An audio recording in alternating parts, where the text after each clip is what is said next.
அன்பான இறைமக்களே, இன்று Bible reading பிளானின் 67வது நாள். இன்று நாம் வாசித்து அறிய இருக்கிற விவிலிய பகுதி 1 சாமுவேல் அதிகாரம் 25 முதல் 27 வரை. சாமுவேல் வயது முதிர்ந்தவராகி மரிக்கிறார். அவரை அவருடைய வீட்டிலே அடக்கம் செய்கிறார்கள். அபிகாயில் தன்னுடைய கணவருடைய தவறுக்காக மன்னிப்பு கோரி தாவீதுக்கு பல வகையான உணவு பதார்த்தங்களை காணிக்கையாக கொண்டு வருகிறார். தாவீதும் அவருடைய காணிக்கையை ஏற்று அவருடைய கணவரை மன்னித்து விடுகிறார். மேலும் சில நாள்களில் சவுல் தாவீதை கொல்லும்படியாக அவரை தேடி பாலைவனத்தில் திரிந்தார். சவுலும் அவருடைய ஆட்களும் பாளையத்தில் உறங்கிக் கொண்டிருக்கும் போது தாவீதும் அவருடைய ஆட்களும் வந்தனர். தாவீது நினைத்திருந்தால் சவுலை அங்கே கொன்றிருக்கலாம். ஆனால் அவர் ஆண்டவரால் திருப்பொழிவு செய்யப்பட்டவர் மேல் நான் கை வைக்க மாட்டேன் என்று கூறி சவுலுடைய ஈட்டியையும் தண்ணீர் குவளையும் எடுத்து சென்று விட்டார். சவுல் மீண்டும் மீண்டும் தாவீதை கொலை செய்வதற்காக தேடி வருவதால் தாவீது அங்கிருந்து புறப்பட்டு பெலிஸ்திய நாட்டில் போய் குடியேறினார்.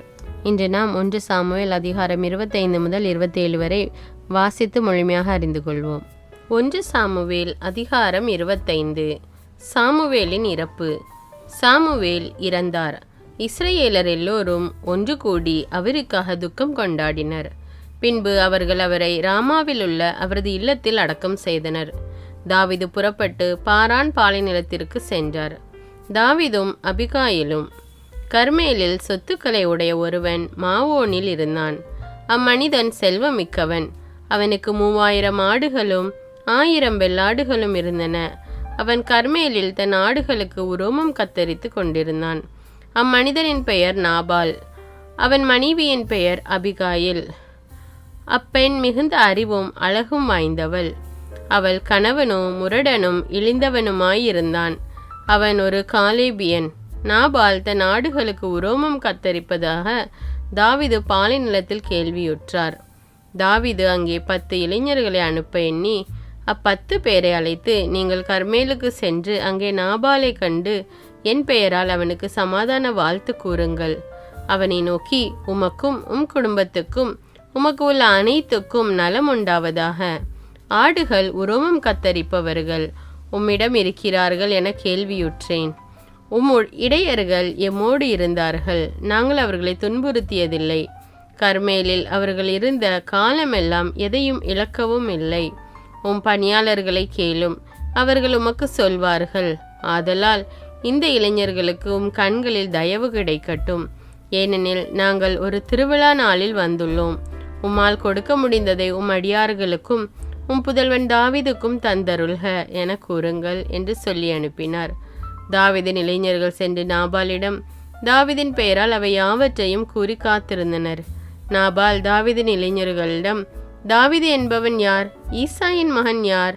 தங்கள் தலைவர்களை விட்டு பிரிந்து செல்லும் பணியாளர் இந்நாளில் பலர் உள்ளனர். என் அப்பங்களையும் தண்ணீரையும் உரோமம் கத்தரிப்பவர்களுக்காக நான் அடித்து சமையல் செய்த இறைச்சியையும் எடுத்து எங்கிருந்தோ வந்த மனிதர்களுக்கு நான் கொடுப்பதா என்று பதிலளித்தான். ஆதலால் தாவீதின் இளைஞர்கள் திரும்பி வந்து அவரிடம் எல்லாவற்றையும் அப்படியே கூறினர். தாவீது தம் ஆள்களை நோக்கி, நீங்கள் அவரவர் வாளை எடுத்து கட்டி கொள்ளுங்கள் என்றார். அதன்படி அவர்கள் ஒவ்வொருவனும் தன் வாளை கட்டி கொண்டான். தாவீதும் தம் வாளை கட்டி கொண்டார். அவருடன் 400 பேர் செல்ல 200 பேர் பயண மூட்டைகளின் அருகில் இருந்து கொண்டனர். நாபாலுடைய பணியாள்களில் ஒருவன் அவன் மனைவி அபிகாயிலிடம், இதோ நம் தலைவருக்கு வாழ்த்து சொல்ல பாலை நிலத்திலிருந்து தாவீது தூதர்களை அனுப்பினார். அவர்களை இவர் அவமானப்படுத்தி விட்டார். இருப்பினும் இந்த ஆள்கள் எங்களுக்கு நன்மையே செய்தனர். எங்களை துன்புறுத்தியதில்லை. நாங்கள் வயல்வெளிகளில் அவர்களோடு நடமாடிய காலமெல்லாம் எதையும் இழக்கவில்லை. நாங்கள் ஆடுகளை மேய்த்து கொண்டு அவர்களோடு வாழ்ந்த நாள் முழுவதும் அவர்கள் இரவும் பகலும் எங்களை சுற்றி சுவராக இருந்தனர். எனவே இதை அறிந்து நீ யோசித்து என்ன செய்ய முடியும் என்று பாரும். ஏனெனில் நம் தலைவர் மேலும் அவர் வீட்டார் மேலும் கண்டிப்பாக தீமை வரவிருக்கிறது. இவரோ யாருமே அவரோடு பேச துணியாத அளவுக்கு தீய குணமுடையவராயிருக்கிறார் என்றனர். இதை கேட்ட அபிகாயில் 200 அப்பங்கள், 2 துருத்தி திராட்சை பழ ரசம், தோலுரித்த 5 ஆடுகள், 5 படி வறுத்த பயறு, திராட்சை பழ அடைகள் 100, அத்திப்பழ அடைகள் 200 ஆகியவற்றை விரைந்தே எடுத்து ஒரு கழுதை மேல் ஏற்றினார். அவர் தம் பணியாளர்களை நோக்கி, நீங்கள் எனக்கு முன்னே செல்லுங்கள், நான் உங்களுக்கு பின் வருகிறேன் என்றார். ஆனால் இதை பற்றி தம் கணவர் நாபாலிடம் தெரிவிக்கவில்லை. அவர் கழுதை மேல் ஏறி பயணமாகி மலை சரிவு பாதையில் இறங்கி வருகையில் தாவீதும் அவருடைய ஆள்களும் அவரை நோக்கி இறங்கி வந்தனர். அவர் அவர்களை சந்தித்தார். அப்பொழுது தாவீது, இந்த மனிதனுக்கு பாலை நிலத்தில் இருந்ததையெல்லாம் நான் காப்பாற்றியது வீண்தான். அவனுடைய பொருள் எதையும் அவன் இழக்கவில்லை. இருப்பினும் நன்மைக்கு பதிலாக அவன் எனக்கு தீமையே செய்தான். அவனுக்கு சொந்தமானவர்களில் ஒரு ஆண்மகன் கூட பொழுது விடியும் மட்டும் உயிரோடு விட்டு வைத்தால் கடவுள் அதற்கு மேலும் அவரை தண்டிப்பாராக என்று சொல்லி கொண்டிருந்தார். அபிகாயில் தாவீதை பார்த்தபோது கழுதை நின்று வேகமாக இறங்கி அவர் முன் தரையில் முகங்குப்புற விழுந்து வணங்கினார். அவர் தாவீதின் காலில் விழுந்து, என் தலைவரே, பழி என் மேல் மட்டும் இருக்கட்டும். அடியவள் சொல்லப்போவதை நீர் செவி கொடுத்து கேட்க வேண்டுகிறேன். என் தலைவரே, அந்த தீய குணமுடைய மனிதராகிய நாபாலை பொருட்படுத்த வேண்டாம். ஏனெனில் அவர் தம் பெயருக்கேற்ப ஒரு மூடர். நாபால் என்பது அவருடைய பெயர். அதன்படி மூடத்தனமும் அவருக்கு உண்டு. என் தலைவராகிய நீர் அனுப்பிய இளைஞர்களை அடியவள் பார்க்கவில்லை. இப்பொழுது என் தலைவரே, நீர் இரத்தத்தை சிந்தாதவாறும் நீர் கைகளினால் பழிக்கு பழி வாங்காதவாறும் உம்மை தடுத்தவர் ஆண்டவரே. வாழும் ஆண்டவர் மேலும் இருக்கையின் மேலும் ஆணை. பகைவர்களும் என் தலைவராகிய உமக்கு தீங்கு செய்ய முயல்பவர்களும் நாபாலை போல் ஆவார்களாக. இப்பொழுது அடியவள் என் தலைவருக்கு கொண்டு வந்துள்ள காணிக்கைகளை ஏற்றுக்கொண்டு என் தலைவரின் அடிச்சுவட்டை பின்தொடரும் இவ்விளைஞர்களிடம் அளிப்பாராக. அடியவளின் குற்றத்தை மன்னிக்க வேண்டுகிறேன். என் தலைவரே, நீர் ஆண்டவரின் போர்களை நடத்துவதால் என் தலைவராகி உமக்கு ஆண்டவர் ஒரு நிலையான வீட்டை உறுதியாக கட்டி எழுப்புவார். வாழ்நாள் முழுவதும் எத்தீங்கும் உம்மை அணுகாது. உம்மை தாக்கவும் கொல்லவும் யாராவது எப்பொழுதாவது எழுந்தால் என் தலைவரின் உயிர் கடவுளாகிய ஆண்டவரின் பாதுகாப்பில் வாழ்வோரின் கட்டுகளில் இருக்கட்டும். எதிரிகளின் உயிர்களோ கவனில் வைத்து எரித்தாற்போல் எரியப்படும். ஆண்டவர் தலைவராகிய உம்மை குறித்து தாம் வாக்களித்த நன்மைகளை எல்லாம் செய்து இஸ்ரேலின் அரசராக ஏற்படுத்துவார்.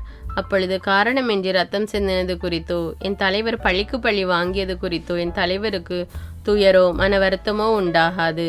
எம் தலைவராகிய ஆண்டவர் உமக்கு வெற்றி அளிக்கின்ற போது அடியவளை நினைவு கூர்ந்தருளும் என்றார். தாவீது அபிகாயிலை நோக்கி, இன்று உன்னை என்னிடம் அனுப்பிய இஸ்ரேலின் கடவுளாகிய ஆண்டவர் வாழ்த்த பெறுவாராக. இரத்த பழி குற்றத்திலிருந்தும் பழி தீர்ப்பதிலிருந்தும் என்னை இன்று தடை செய்த நீ ஆசி பெறுவாய். உன் நுண்ணறிவும் ஆசி பெறுவதாக. நீ என்னை விரைவாக சந்திக்க வராதிருந்தால் பொழுது விடுவதற்குள் நாபாலுக்கு சொந்தமான வயல்களில் ஒரு ஆண்மகனை கூட உயிரோடு விட்டு வைத்திருக்க மாட்டேன். இதை உனக்கு தீங்கு செய்வதிலிருந்து என்னை தடுத்த இஸ்ரேலின் கடவுளாகிய ஆண்டவர் பெயரால் உறுதியாக சொல்கிறேன் என்றார். பின்பு அபிகாயில் தமக்கு கொண்டு வந்ததை தாவீது அவரிடமிருந்து பெற்றுக்கொண்டு அவரை நோக்கி, சமாதானத்துடன் நீ உன் வீட்டுக்கு போ. உனக்கு செவி கொடுத்து உன் வேண்டுதலை நிறைவேற்றியுள்ளேன் என்றார். அபிகாயில் நாபாலிடம் வந்த பொழுது அவன் அரச விருந்துக்கு ஒப்பான விருந்தொன்றை தன் வீட்டில் அனுபவித்து கொண்டிருந்தான். அவன் உள்ளம் களிப்புற்றிருந்தது. அவன் மிகுந்த குடிபோதையில் இருந்ததால் பொழுது விடியும் வரை அவர் எதுவும் பேசாதிருந்தார். காலையில் நாபால் திராட்சை மதுவின் போதை தெளிந்த பின் அவன் மனைவி இவை அனைத்தையும் அவனிடம் கூறினார். அப்பொழுது அவன் பெரிய அதிர்ச்சிக்குள்ளாகி கல்லை போல் செயலற்றவன் ஆனான். ஆண்டவர் நாபாலை வதைத்ததால் சுமார் 10 நாள்களுக்கு பின் அவன் இறந்தான். நாபால் இறந்து விட்டதை தாவீது கேள்வியுற்ற போது, நாபால் கையினால் எனக்கு வந்த இழிவுக்கு நிகராக நீதி வழங்கி தம் அடியானை தீமை செய்யாதவாறு காப்பாற்றி ஆண்டவர் வாழ்த்த பெறுவாராக.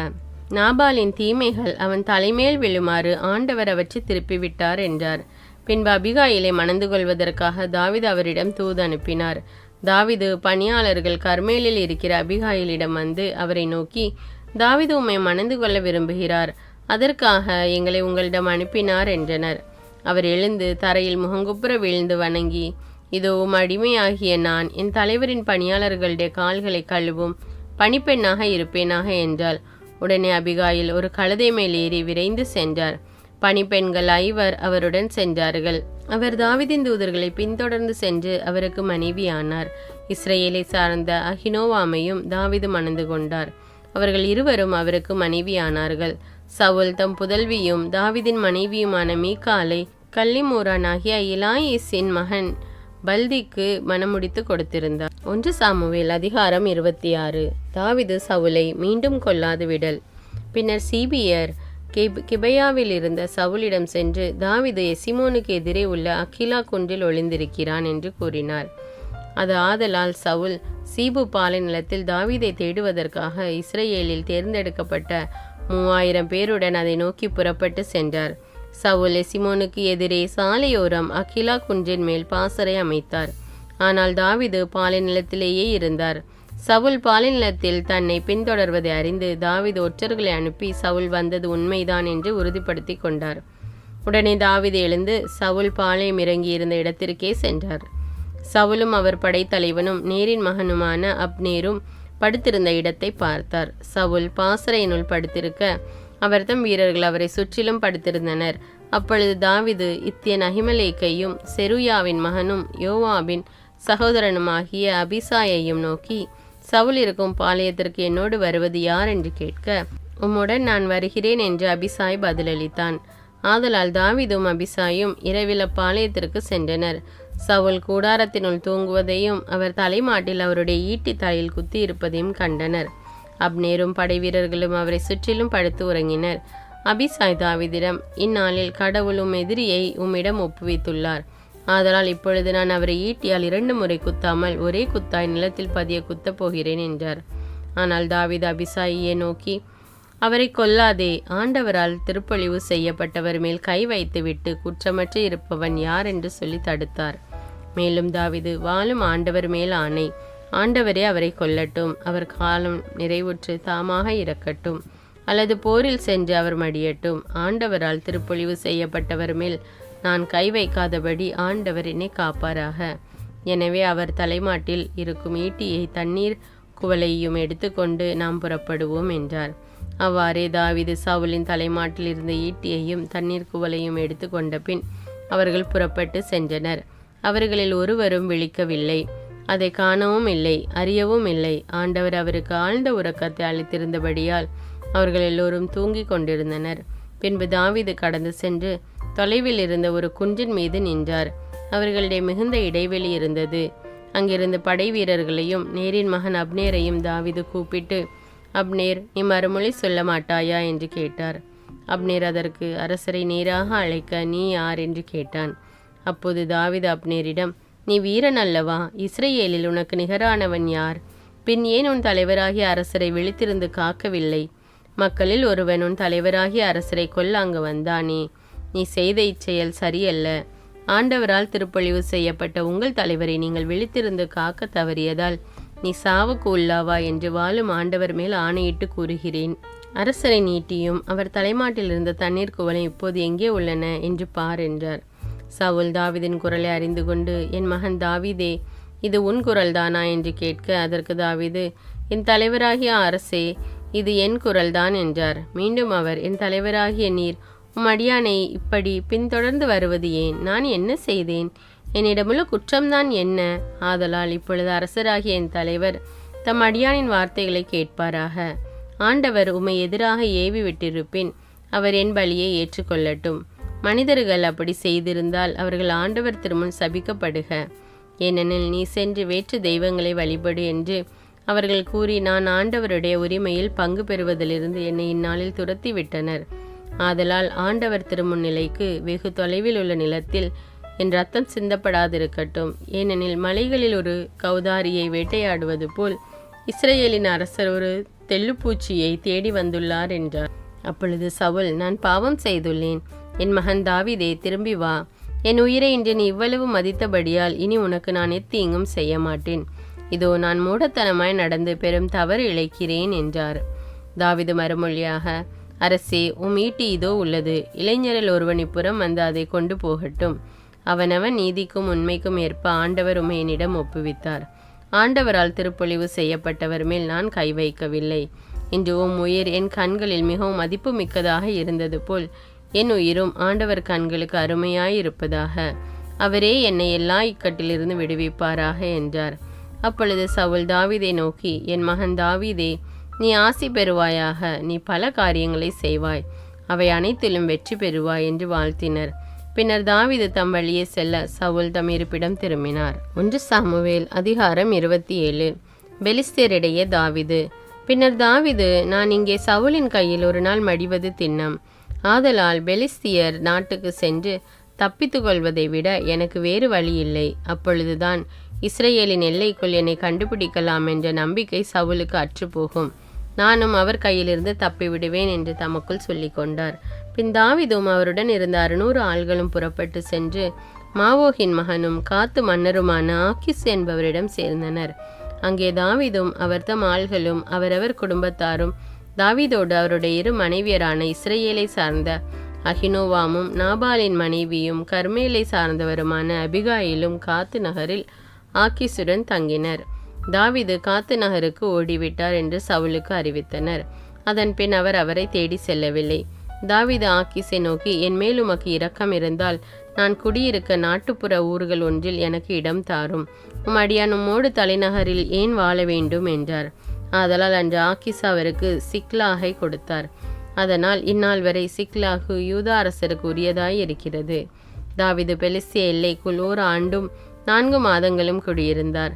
பின்னர் தாவீதும் அவர் தம் ஆள்களும் புறப்பட்டு கெசூரியர், கிர்சியர், அமலேக்கியர் ஆகியோரை கொள்ளையடித்து சென்றனர். ஏனெனில் சூர் தொடங்கி எகிப்து நாடு வரை உள்ள நிலப்பகுதியில் பண்டை காலந்தொட்டு இவர்கள் குடியிருந்தனர். தாவீது அந்நாட்டை தாக்கிய போது ஆண் பெண் எவரையும் உயிரோடு விட்டு வைக்கவில்லை. ஆனால் ஆடு மாடுகள், கழுதைகள், எருதுகள், ஒட்டகங்கள், ஆடைகள் ஆகியவற்றை கைப்பற்றி கொண்டு ஆக்கீஸிடம் திரும்பி வந்தார். ஆக்கீஸ் அவரிடம், இன்று யாரை நீர் கொள்ளையடித்தீர் என்று கேட்க, தாவீது மறுமொழியாக, யூதாவின் தென்பகுதியில் அல்லது எரகுமவேலரின் தென்பகுதியில் அல்லது கேனியரின் தென்பகுதியில் கொள்ளையடித்தேன் என்பார். தாவீது ஆண் பெண் எவரையும் உயிரோடு விட்டு வைப்பதில்லை. ஏனெனில் அவர்கள் யாராவது காத்துக்கு செய்தி கொண்டு வந்தால், இவ்வாறெல்லாம் தாவீது எங்களுக்கு செய்தான் என்று மன்னரிடம் தம்மை பற்றி தெரிவித்து விடுவார்கள் என்று தாவீது நினைத்தார். அவர் பெலிஸ்திய நாட்டில் குடியிருந்த காலமெல்லாம் இதுவே அவரது வழக்கமாயிருந்தது. ஆக்கீசு தாவீதின் மேல் நம்பிக்கை வைத்தார். ஏனெனில் அவர் இஸ்ரேலராகிய தம் மக்களின் முழு வெறுப்புக்கு ஆளாகியுள்ளதால் அவர் என்றும் என் பணியாளராய் இருப்பார் என்று நினைத்தார்.